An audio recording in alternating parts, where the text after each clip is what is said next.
नमः सिद्धेभ्यः।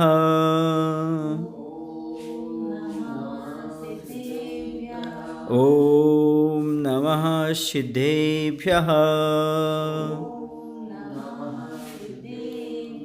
नमः श्रीवर्धमानाय निर्धूतकलिलात्मने सालोकानां त्रिलोकानां यदि विद्यादर्पणायते। बोलिए अहिंसा परमो धर्म की, देवादिदेव श्री पार्श्वनाथ भगवान की, आचार्य गुरुदेव श्री विद्यासागर जी महाराज की, आचार्य समय सागर जी महाराज की।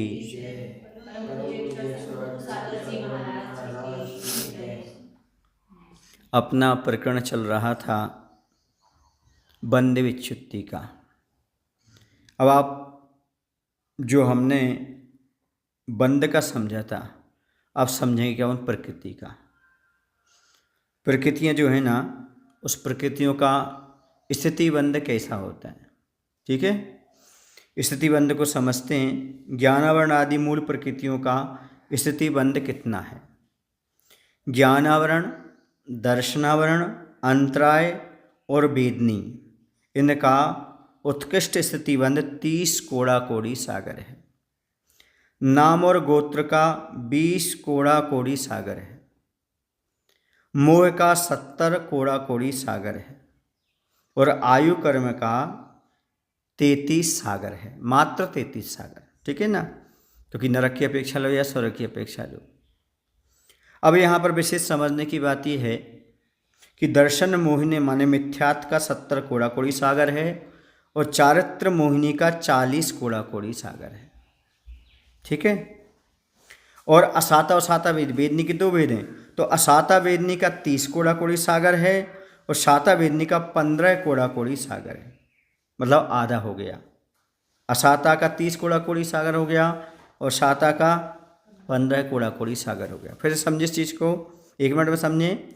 ज्ञानावरण, दर्शनावरण, अंतराय और वेदनी कर्म का उत्कृष्ट स्थितिबंध 30 कोड़ा कोड़ी सागर है।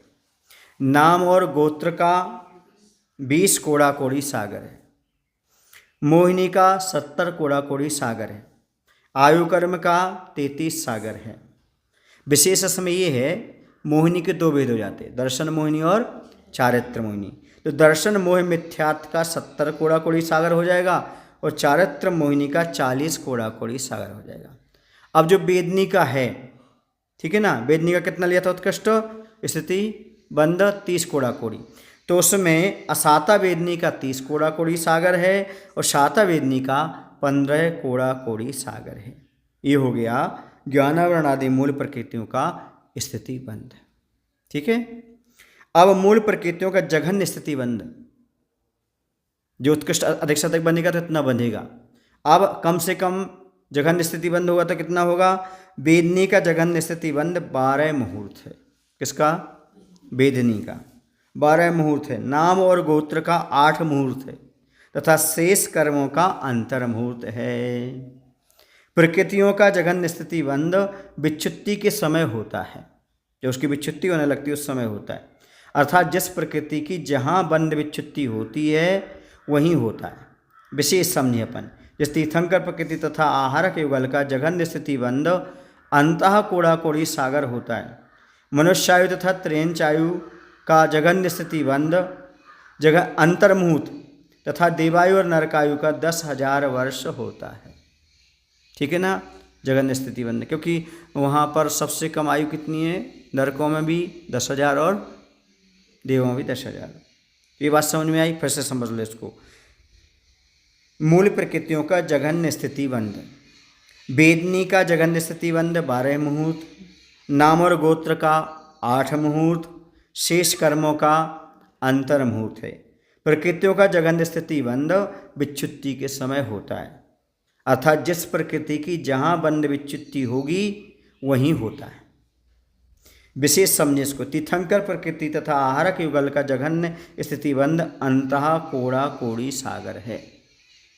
मनुष्यायु और त्रेंचायु का जघन्य स्थिति बंध अंतर्मुहूर्त तथा देवायु और नरकायु का 10,000 वर्ष होता है, क्योंकि इससे कम तो हो ही नहीं सकता। किसका? देव और नारकियों का। कम से कम 10,000 वर्ष तक तो वहाँ भोगना ही पड़ता है, स्थिति बंध पड़ता है। तो इससे कम आयु नहीं है, कहाँ की? नरक की भी और देवों की भी। इस प्रकार से ये मूल प्रकृति का जघन्य स्थिति बंध हो गया। अब उत्कृष्ट स्थिति बंध का कारण क्या है? जो उत्कृष्ट स्थिति बंध होता है ना, उत्कृष्ट स्थिति बंध होता है, उसका कारण क्या है? तो 300 आयु का बिना 300 आयु छोड़ दो पहले, इनके बिना 117 प्रकृतियों का उत्कृष्ट स्थिति बंध यथासंभव उत्कृष्ट संकलेश परिणामों से होता है। और जघन्य स्थिति बंध इससे विपरीत अर्थात मंद कषाय रूप परिणामों से होता है। 300 आयु कर्मों का विशुद्ध परिणामों से उत्कृष्ट और संकलित परिणाम से जघन्य स्थिति बंध होता है। विशेष देवायु का उत्कृष्ट स्थिति बंध सप्तम गुण स्थान में चढ़ने के सन्मुख परमत्त गुण स्थान वाला करता है, क्योंकि 16वें स्वर से ऊपर तो मुनि ही जाएंगे। समझ आ रहा है ना? ऐसा तो उत्कृष्ट जो बनेगा स्थिति बंध किसका? देवायु का। तो है सप्तम गुण स्थान में चढ़ने के सम्मुख परमत्त गुण स्थान वाला करता है।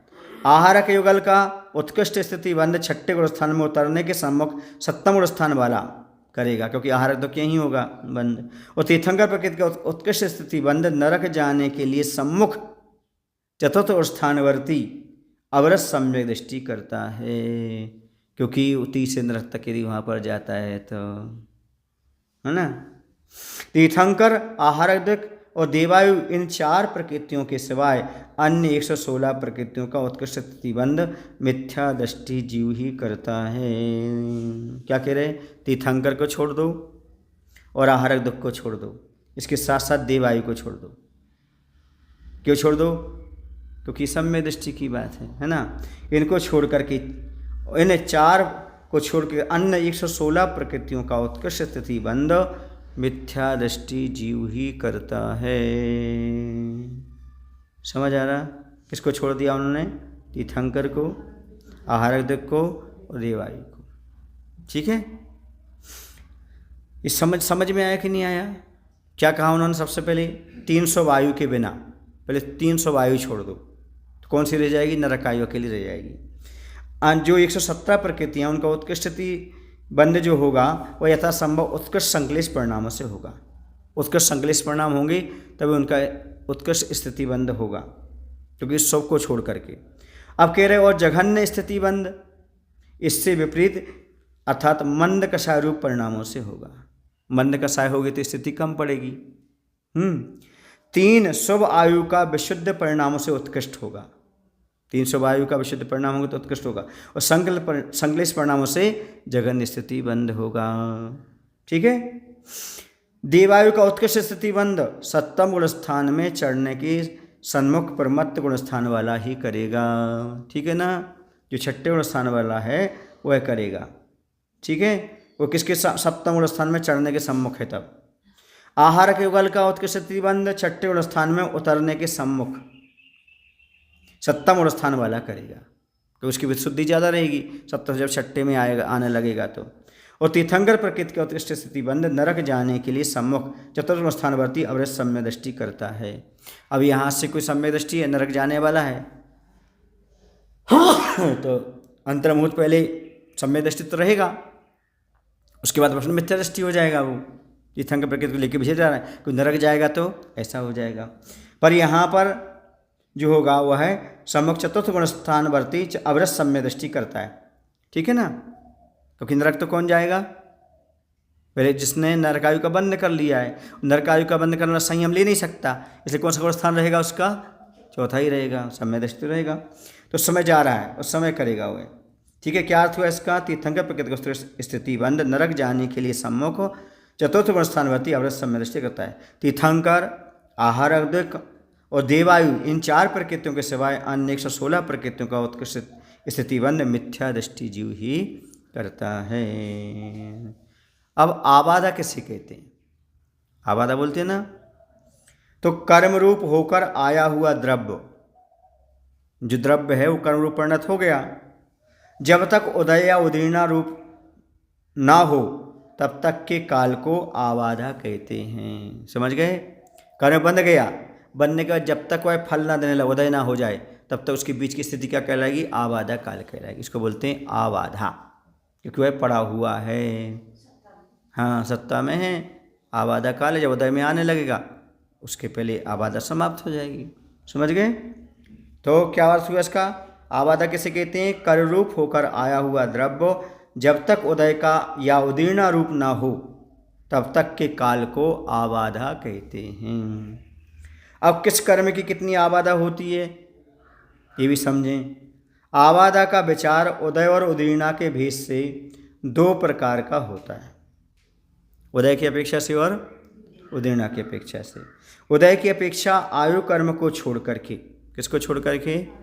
आयु कर्म को छोड़ करके शेष 7 कर्मों की आबादा एक कोड़ा कोड़ी सागर की स्थिति पर 100 वर्ष की होती है। कितनी वाला होगा? एक कोड़ा कोड़ी सागर की स्थिति वाला है ना, मान लो इतनी है तो 100 वर्ष की होगी। इसी अनुपात से सब स्थितियों की आबादा समझ लेना चाहिए। जैसे जिस कर्म की उत्कृष्ट स्थिति 70 कोड़ा कोड़ी सागर की बंदी है उसकी आबादा 7000 वर्ष की होगी, अर्थात इतने समय तक वे कर्म परमाणु उदय में नहीं आएंगे। विशेष बात यह है जिन कर्मों की स्थिति अंता कोड़ा कोड़ी परमाणु बंदी है उनकी आबादा अंतर्मुहूर्त की होती है। आयु कर्म की आबादा 1 करोड़ पूर्व के तृतीय भाग से लेकर असंक्षेपद्धा काल तक होती है। किसकी? आयु कर्म की आबादा 1 करोड़ पूर्व, ठीक है ना, 1 कोटि पूर्व होती है आयु, उसके तृतीय भाग से लेकर असंक्षेपद्धा काल तक होती है। असंक्षेपद्धा काल तो समझते हो, कोई जीव होता है ना, मरण करने लगता है तो आवली का संख्यात भाग होता है, वो समय जो रहता है वह असंक्षेपद्धा काल कहलाता है। उदीर्णा की अपेक्षा सब कर्मों की आबादा एक आवली प्रमाण होती है। किसकी अपेक्षा? उदीर्णी की अपेक्षा, उदीर्णा की अपेक्षा सब कर्मों की आबादा एक आवली प्रमाण होती है, अर्थात बंधी हुई कर्म प्रकृतियों की एक अचलावली के बाद उदीर्णा हो सकती है। अर्थात आयु कर्म की उदीर्णा में यह ध्यान रखना चाहिए कि प्रभव संबंधी आयु की उदीर्णा नहीं होती, मात्र वर्तमान आयु की ही उदीर्णा हो सकती है। और आगे ले चलें तो बद्ध कर्म उदय में किस प्रकार आते हैं? अब प्रश्न ये जो कर्म अपने बन चुके हैं और उदय में कैसे आते हैं, बंधने के बाद उदय में कैसे आते हैं? तो जिस कर्म की जितनी स्थिति बंधी है उसमें से आबाधा को घटा देने पर जो काल शेष रहता है उसमें कर्म परमाणु निश्चित रचना के अनुसार फल देते हुए निर्जीर्ण हो जाते हैं, खिरते जाते हैं। क्या अर्थ हुआ? जिस कर्म की जितनी स्थिति बंधी है, ठीक है ना, अब उसमें से आबादा काल को घटा देने पर, वो तो यही हो गया, जो आबादा पड़ा ना समय वो घटा दिया, जो काल शेष रहता है उसमें कर्म परमाणु निश्चित रचना के अनुसार फल देते हुए निर्जीर्ण होते, मतलब उदय समय जब आता है तो फल देते हुए निर्जीर्ण होते जाते, खिरते जाते हैं। आबादा व्यतीत होने पर प्रथम निश्चयक में बहुत कर्म परमाणु खिरते हैं। आबादा जब पूर्ण हो गई ना तो पहला जो निश्चयक आएगा उसमें क्या होगा? बहुत कम परमाणु खिरेंगे, पश्चात आगे आगे के निश्चयकों में कम होते जाते हैं। बहुत कम बहुत कम परमाणु खिरते हैं। क्या अर्थ हुआ इसका? नहीं है समझ में? जैसे आबादा काल पूर्ण हो गई है ना, तो प्रथम निश्चयक में बहुत कर्म परमाणु खिरेंगे, कम नहीं बहुत, एक साथ ज़्यादा खिरेंगे। फिर क्या होगा? धीरे धीरे पश्चात आगे आगे के निश्चयकों में कम होते जाते हैं फिर, ठीक है ना। यह क्रम बांधे हुए कर्म की स्थिति की अंत तक चलता रहता है, अंत तक चलता रहेगा। यह सविपाक निर्जरा का क्रम है। किसका है? जो अपने समय पर फल दे करके झरने वाले हैं उनका क्रम है। यदि तपस्रण आदि के युग से अविपाक निर्जरा का अवसर आता है तो एक साथ बहुत कर्म परमाणु खिर जाते हैं। मायना ये हुआ समय पर आकर के जो कर्म खिर रहे सभी पाक निर्जरा के, वो कैसे होंगे? पहले बहुत सारे कर्म झरेंगे, पहले निश्चय में, फिर दूसरे निश्चय में कम होते चले जाएंगे, ठीक है ना। एक इसका कर्म होगा ये सही पाक निर्जरा का, और अविपाक का क्या होगा? बहुत सारे एक साथ कर्म झरा सकते तपस्या आदि के द्वारा। अब कर्मों में अनुभाग फल देने की शक्ति किस प्रकार आती है ये अपन कल पढ़ेंगे। बोलो महावीर भगवान की जय। आचार्य गुरुदेव श्री विद्यासागर जी महाराज की जय।